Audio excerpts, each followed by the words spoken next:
आपल्या गावाकडच्या हॉटेलचा नाश्ता म्हणजे पुरी भाजी. आहाहा! चमचमीत बटाट्याची भाजी आणि टम्म फुगलेल्या पुऱ्या, तीच रेसिपी आपण शेअर करणार आहोत. तर बटाटे उकडायला ठेवलेत. आता पीठ मळायचं आहे आपल्याला.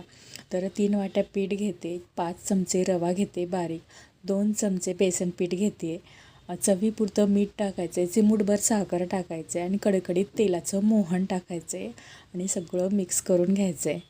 थोडं थोडं पाणी टाकून आपल्याला घट्ट पीठ मळायचं आहे.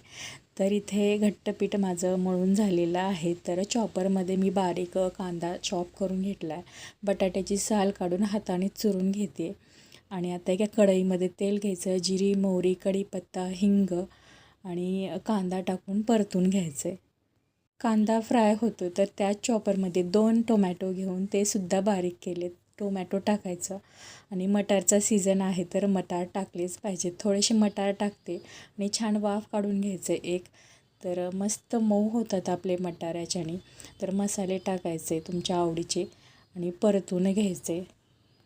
मसाले तोपर्यंत परतायचे जोपर्यंत ते तेल सोडत नाहीत तोपर्यंत आपल्याला ते परतत राहायचे.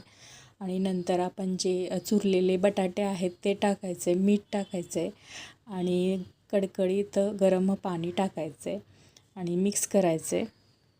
एखादी उकळी येऊ द्यायची, जास्त आपण काही करत बसायचं नाही आहे. मस्त चमचमीत आपली भाजी तयार आहे.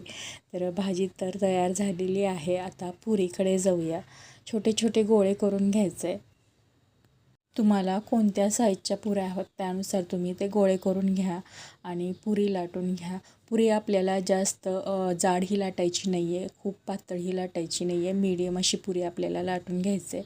एका कढईमध्ये तेल ठेवा, गरम झालं की पुरी तळून घ्या. टम्म अशी फुगलेली पुरी आपली तयार आहे. पुरी जास्त आलटीपलटी करू नका. एकदा फुगली की दुसऱ्या वेळेस पलटी करा आणि ती बाजूला काढून घ्या. यामुळे अजिबात तुमच्या पुऱ्या तेलकट होणार नाही आहेत. मस्त आपली पुरी भाजी तयार आहे. रेसिपी आवडली असेल तर फटाफट चॅनल सबस्क्राईब करा. चलो बाय.